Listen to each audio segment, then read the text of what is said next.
Bonjour, bonjour, and thank you for joining me today on episode number 2 of Paris in Bleu, Blanc, Rouge.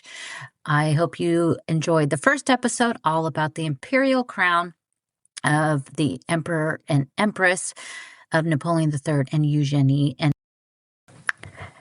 233 years ago tomorrow, on January 21st in 1793 at 10:15 a.m., Louis XVI, the fallen King of France.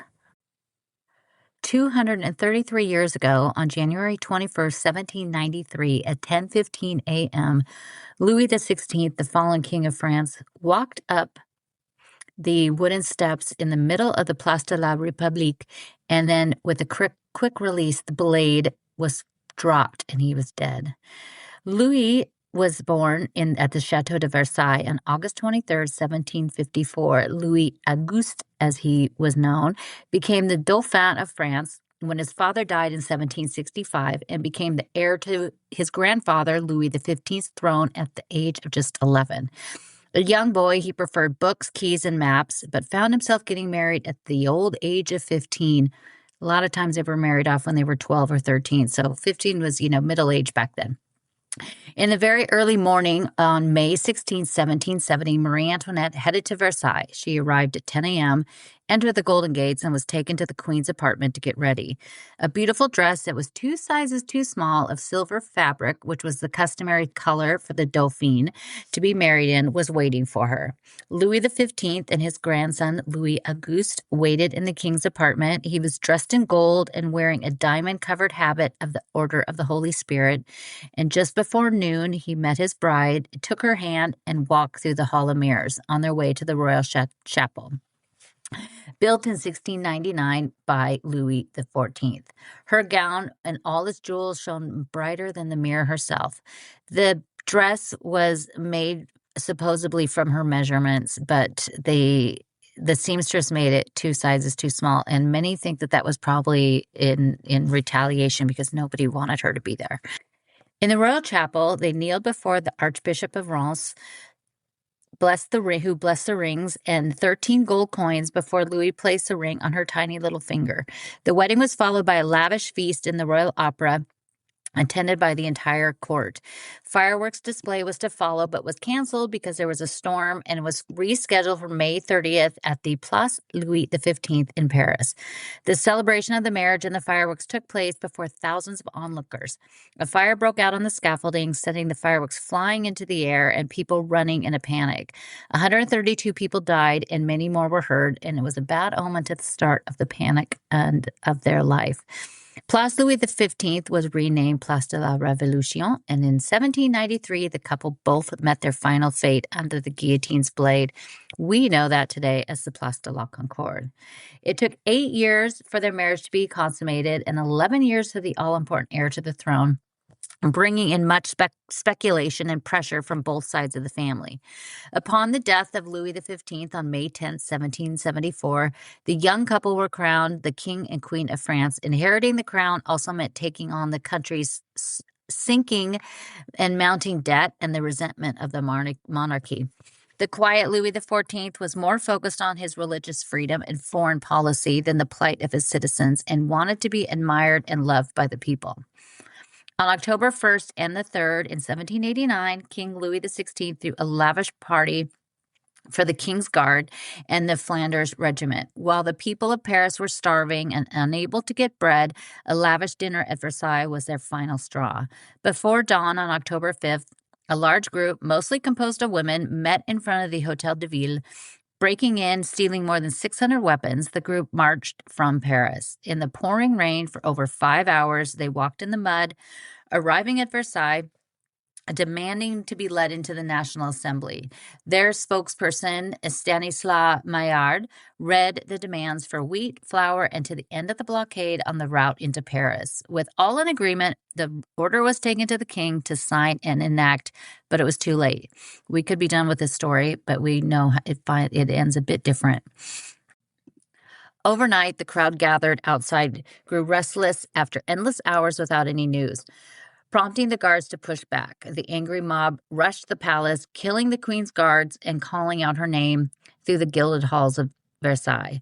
The royal family finally agreed to go with the crowd back to Paris, leaving Versailles on October 6th and the life they knew behind. Their prison was to be the Palais des Tuileries, where they could be watched closely but still lived a life of comfort for over 2 years.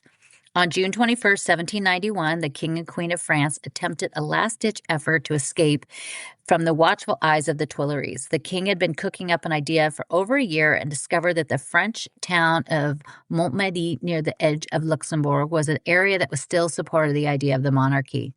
Axel van Fersen, Marie Antoinette's close friend and lover, worked on the route, plans, passports, and even had a carriage created for the family. Axel first met Marie Antoinette in Paris on January 30th, 1774, at a mass ball. Behind the mask, he had no idea he was talking to the future Queen of France. The two would meet again after his return from America, and they remained very close until the very end. Historians have often wondered if the two were more than just friends, and recently deciphered letters, private letters that show, in fact, they were lovers. But this comes up every couple of years, and it's pretty much all been decided long ago that the two were lovers. Fersen borrowed 300,000 pieces of gold from a wealthy woman to help assist in the evacuation of the family, and had a lavish carriage made for the couple that even had a toilet. Louis XVI, Marie Antoinette, their two children, and Madame Elisabeth, sister to the king, armed with fake papers. They were now the staff of the Baroness de Korff, a Russian widow, on their way to Frankfurt. On the night of the escape, the family left behind their formal attire and dressed as servants. At 10:50 p.m. on June 21st, 1791, Fersen took the royal children out of the Tuileries, safely tucked them into the awaiting coach. At 11:30 p.m., Louis XVI and Marie Antoinette said their goodnights and went to bed. Louis had spent most of the day hidden away writing a 16-page political will, a declaration that would later seal his fate. At 12:10 a.m. on June 22nd, Louis and Marie left the Tuileries out separate doors and alone.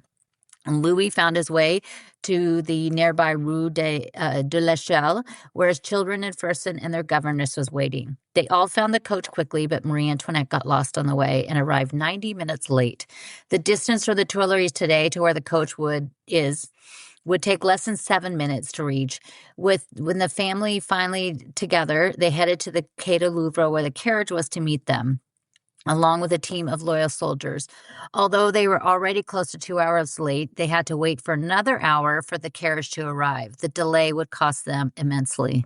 The governess was not in the original plans, but she refused to leave the children. Her job was to care for the royal children until her death. She was not backing down. She took the place of one of the only tacticians in the group that knew the roads of France.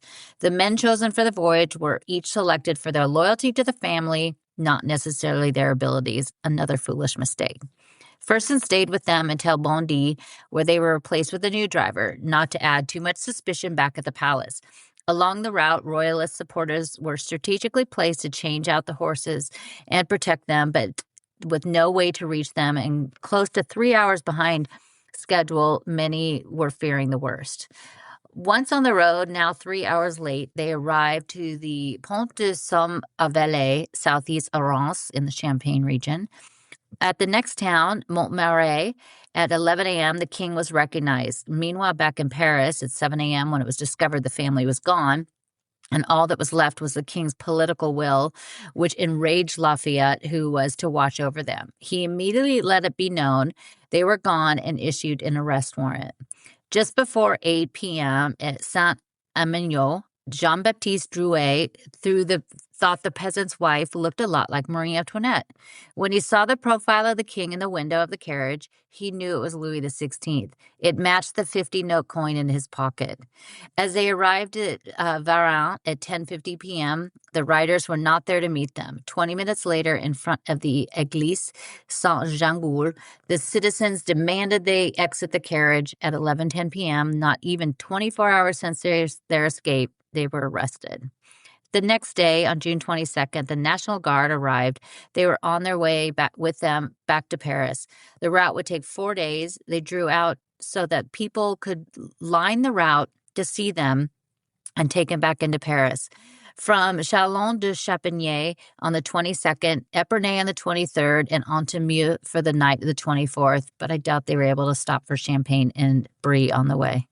On June 25th at 7 a.m., they left Meaux for the last trip to Paris. Hundreds lined the streets for their return. They were told if they cheered for the king, they'd be beaten. If they yelled insults, they'd be hanged.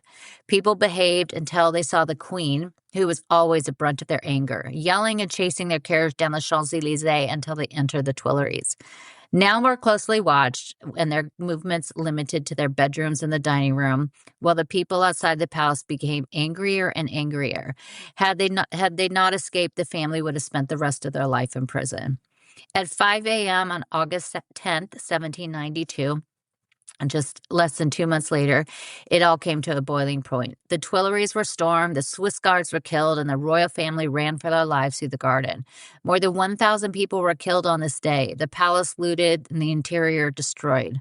Arriving at the assembly on the edge of the garden, the former stables used for Louis XV and where the king would later be tried a few short months later. The king was given wine and treated like a king. Marie and her children were put into a small locked room. That night, as they ran, the monarchy slipped through their fingers. On August 13th, they were sent to the Temple prison in a cold, dark tower.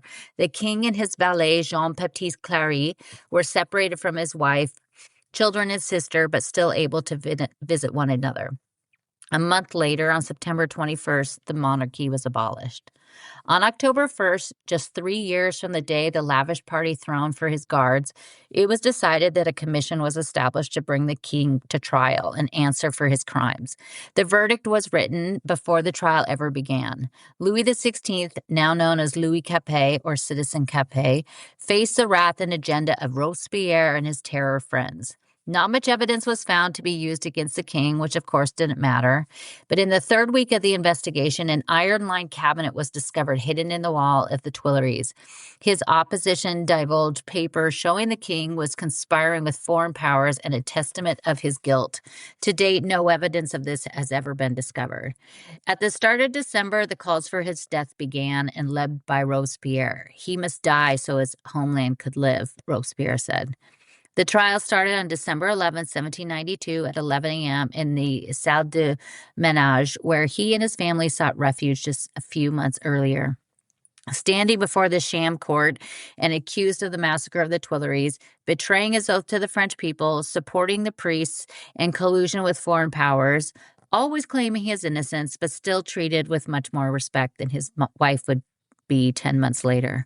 For a month, they heard from witnesses and lawyers. They stacked the deck against the king.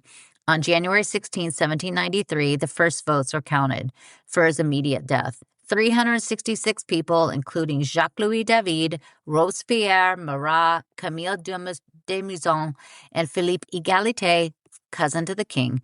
The vote cast 3 times. The final determination was placed on January 20th, 1793, with 300 people voting for his immediate death. Each day of the trial, he returned to the Temple prison and kept from his family. On the evening of January 20th, he held his children one last time and said goodbye to his wife and sister, who collapsed in despair. At 9 a.m. on Monday, January 21st, 1793, Louis Capet left the Temple prison and his family behind. The slow drive through the city, held inside a wagon carriage, took over an hour. The people lined the route, yelling and proclaiming victory for the revolutionists. Baron de Betz, a loyal supporter, who also was the person who put up the money for their escape, plotted another last-ditch effort for an escape of the king. He was going to grab the king along the route and hide him in a house before they could get him out of the city. Unfortunately, his conspirators did not show up and were not able to alter history, and we know how it ended. In the northwest corner of the Place de la Révolution at 10:15 a.m., the fallen king walked up the scaffold to the screams of the thousands waiting to bear witness to the death of the king and all he stood for. Louis Capet stood before the executioner, Charles-Henri Sanson, while they cut his hair, tied his hands, and removed his cravat. The last words of the king's was to profess his innocence. At 10:22 a.m., the blade fell, marking the end of Louis XVI. The spot, if you go to Place de la Concorde, if right in front of the obelisk, there is a brass plaque in the ground saying that this was the spot. It's actually in the corner. So if you stand there with the obelisk to your right shoulder, look straight ahead at the Crillon, and you see the statue in the corner. It was more over in that spot. So if you want to go and revisit it, it's right there. In the moments after his death, his head was hoisted up so the crowd of thousands of people in the Place de la Révolution could see the blood of the king was spilled. Quickly after, executioner Sanson placed his body into a cart that was taken to the nearby Madeleine Church and Cemetery. Back at the Temple prison, Marie Antoinette, her sister-in-law Elizabeth, and her 2 children heard the sounds of cannons and people rejoicing in the distance. At that moment, they knew Louis XVI was dead. A brief ceremony at the church was held by the vicars, and his body was placed into a deep grave, his head placed between his feet and then covered with quicklime. The Madeleine Cemetery is a short walk from the church, and Pierre-Louis Deslesseaux overlooked the plot from a nearby building. Pierre kept an eye on the spot where the king was laid to rest, and in 10 months where Marie Antoinette would also join him. When Louis XVIII, brother of the slain king, came into power in 1814, the neighbor contacted him and told him where, in the now defunct cemetery, he could find his family. The only surviving child of Marie Antoinette and Louis XVI, Marie-Thérèse, returned to Paris and the final resting place of her parents. Every day she returned, she sat for hours, sitting in this basically open cemetery field. Louis XVIII announced a chapel would be built in their memory, and Marie helped pay for the construction and the 2 statues created for her parents in the upper chapel. Inside, just opposite the statue of Marie Antoinette in the Greek cross-shaped church, is a statue by François-Joseph Bossiot, the apotheosis of Louis XVI.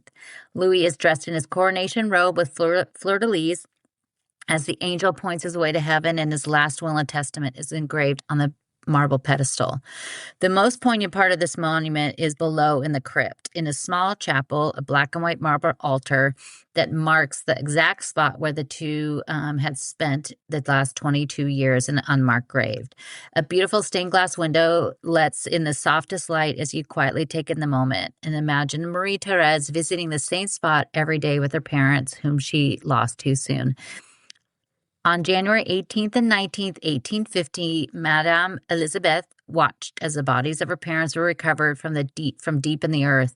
On January 21st, the 22nd anniversary of the death of Louis XVI, the couple were taken to their final route to the Basilique Saint-Denis. The procession of 3,000 people made up military, ministers, distant family, traveled from the past and the edges of Paris. The boxes containing the bones of the king and queen were placed on a large carriage inside a grand sarcophagus. What a difference 22 years made, as now the people stood along the route for even a glimpse without shouting in terror. Upon arrival at the Basilique, a large mass was held in front of the family and dignitaries before the bones were interred into the crypt below, alongside what is left of the past rulers that were recovered during the Revolution. On April 24th, the king ordered a new chapel created for the basilica that would be dedicated to the couple. Edmé Gold was commissioned for the statues of Louis XVI, and for Marie Antoinette. Pierre Petiot. The chapel was imagined, never came to, but the statues can be seen there today, and I'll never forget the first time I went and saw them, and I love visiting this basilique and seeing these statues. On that date in 1815, Louis XVIII ordered that each year they hold a special mass on the Sunday closest to the death of Louis at Saint-Denis. In 2020, I was lucky enough to attend a mass on a very chilly morning outside of the Chapelle Expiatoire, which is where their bodies were found. In attendance was Louis XX, the man who would be the King of France if we still had a monarchy, or one of them.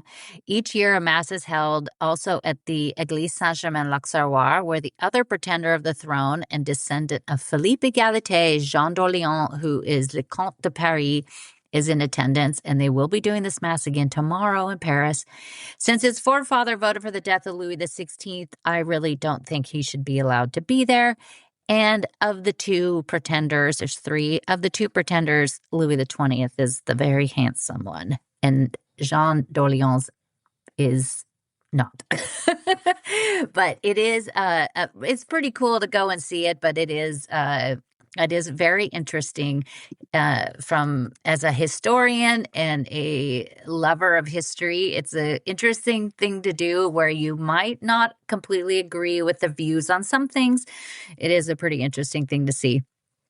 So, did you know that every single day you are in Paris, and just around every corner, there is a small reminder of that fateful day, January 21st, 1793? You might not. But did you notice how I gave you the color of Louis's carriage, saying it was the Vert Wagon?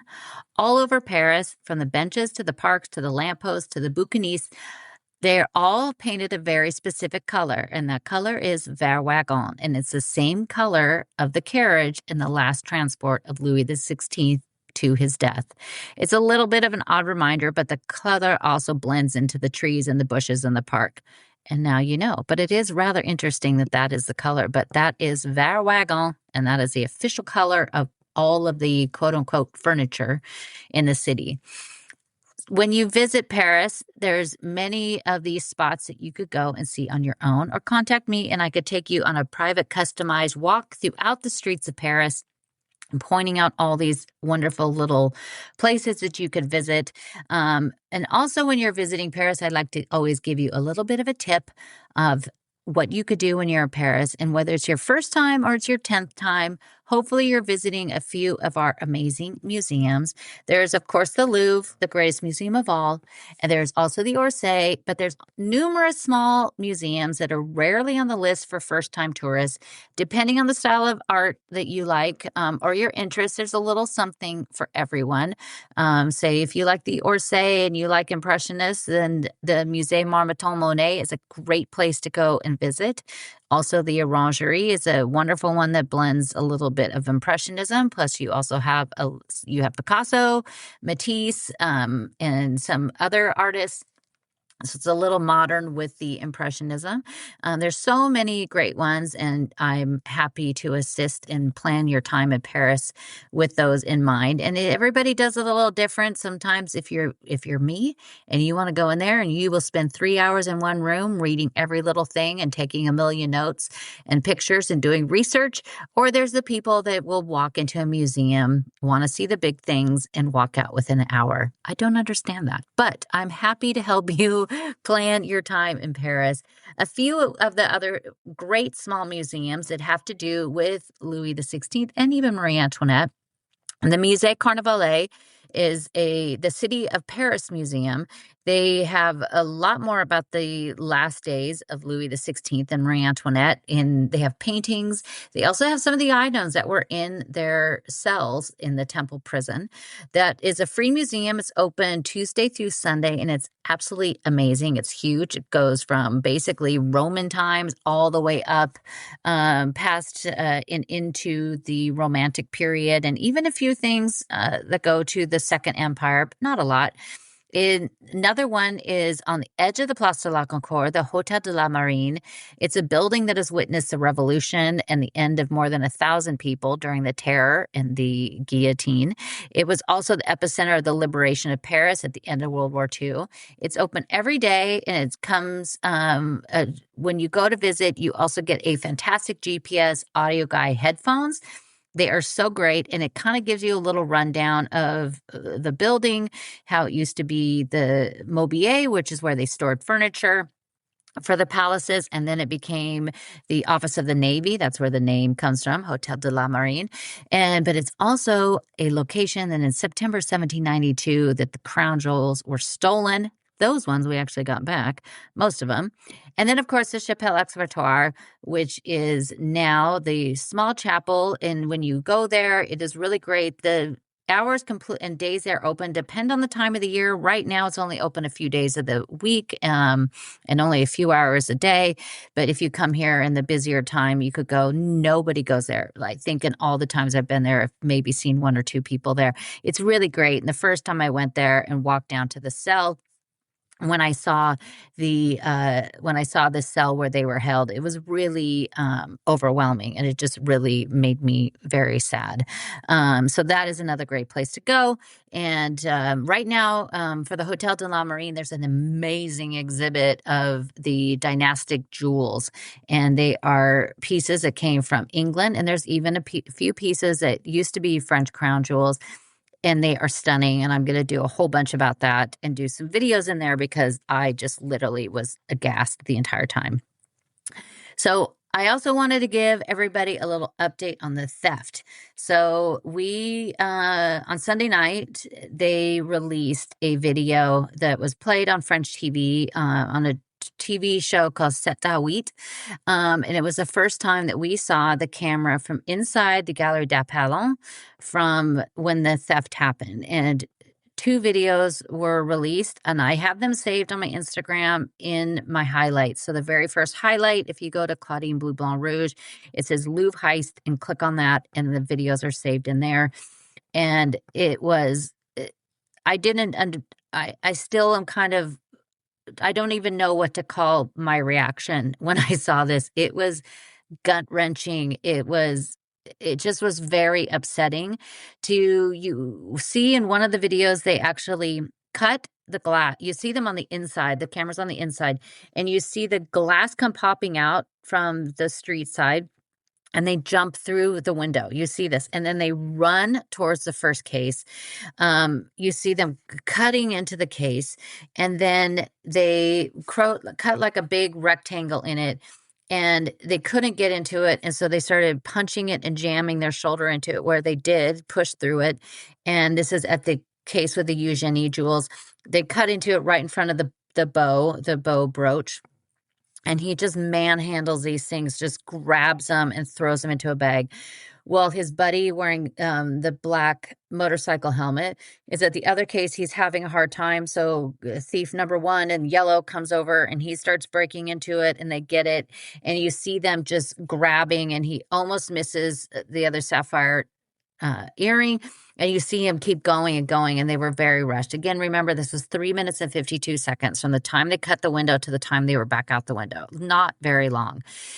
In one of the views of the video, you see 4 of the Louvre staff members, and they have their faces blurred out, but I could tell who they are. And so when I go in there, I want to go and just, I'm sure that they don't want to be known, but I almost want to just say, I'm so sorry. But one of them picks up one of the stanchion posts that they use. And you see, it's a younger guy, and you see him kind of carrying it and almost wanting to charge towards them. And then the woman actually is kind of like, no, don't do this. And because at the time, the number one job of those guards is to make sure that in a situation like that, is to keep the people safe. So they got the visitors out. They kept all the visitors safe. Nobody was hurt during this. So that is number one, a good thing.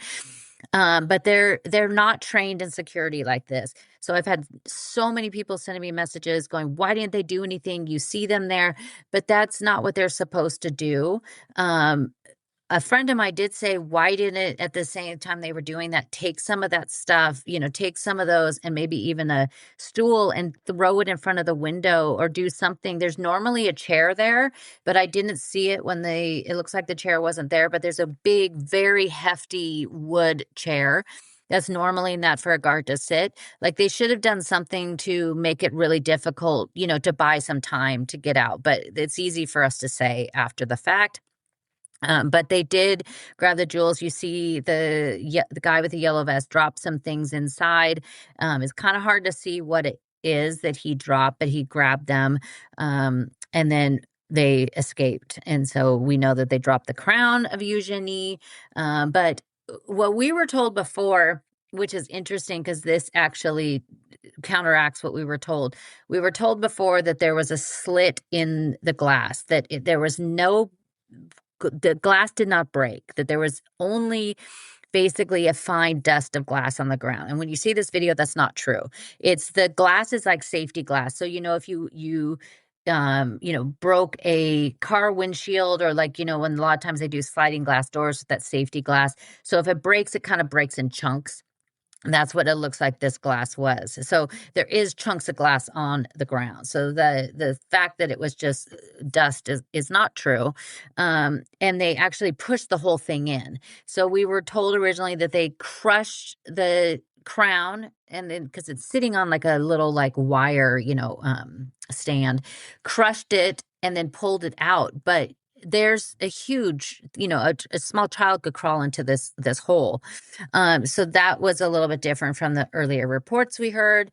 And so, but the way that they so violently grab these things also, I really hate to say, it probably also tells us what's happened to these jewels.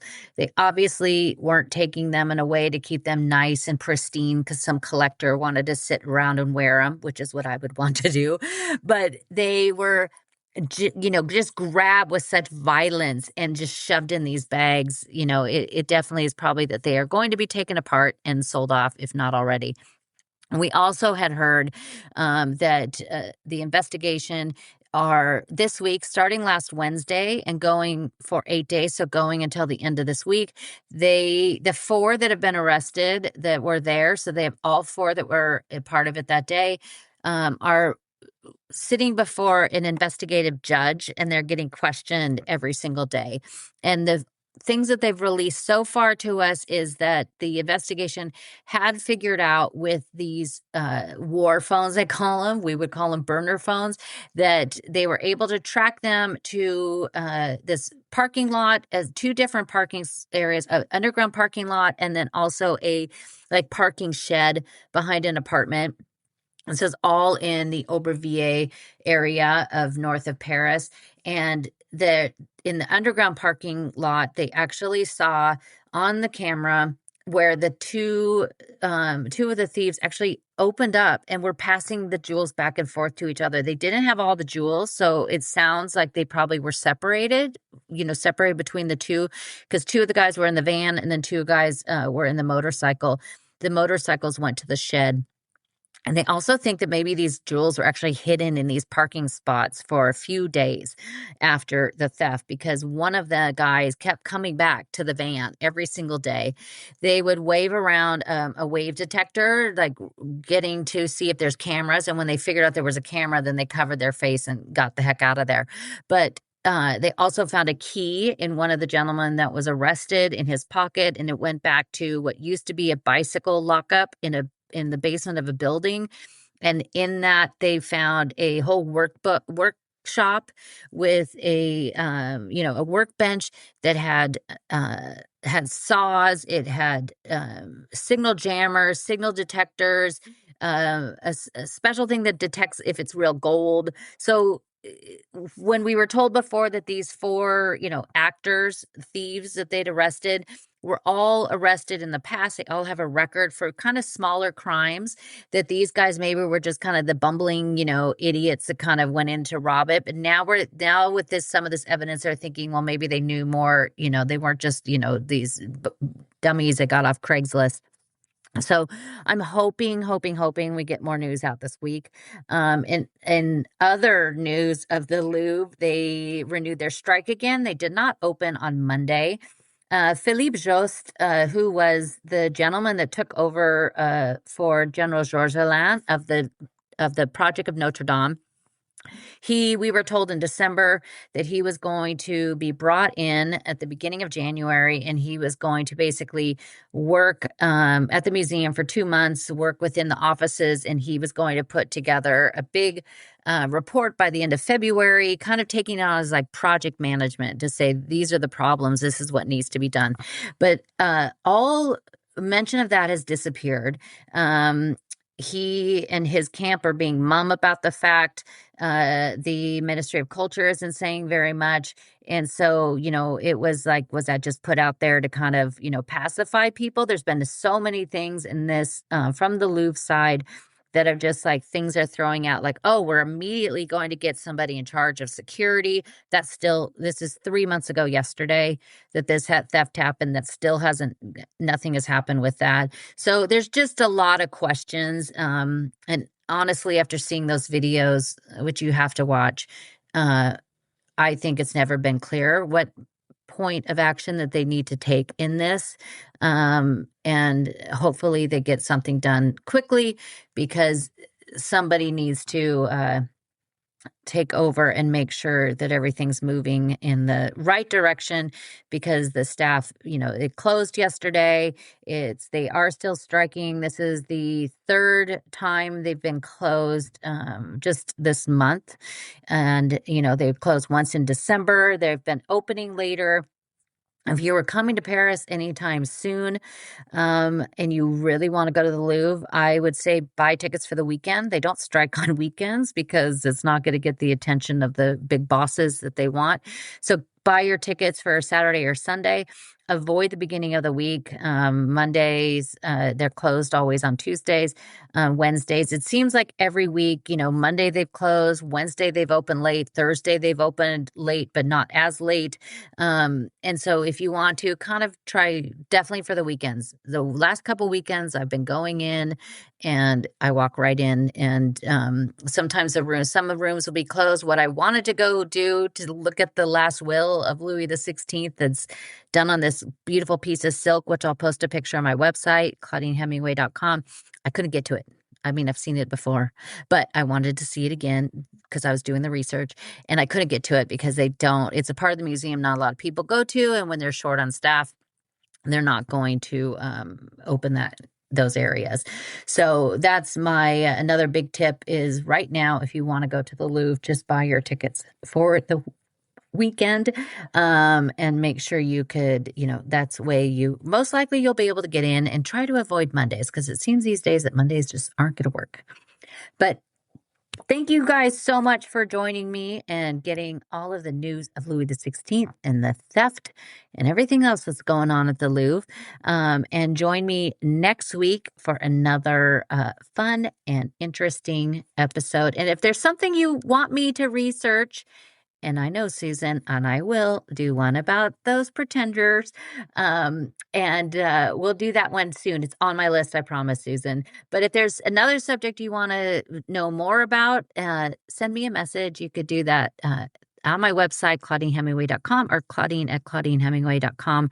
And, if you're coming to Paris and you want to tour through the city, hit me up, or you need help planning your trip, I would love to help you. But thank you guys all so very much for joining me, and I will see you soon.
233 years ago tomorrow, on January 21st in 1793 at 10:15 a.m., Louis XVI, the fallen king of France. Shit.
233 years ago tomorrow, on January 21st in 1793 at 10:15 a.m., Louis XVI, the fallen king of France.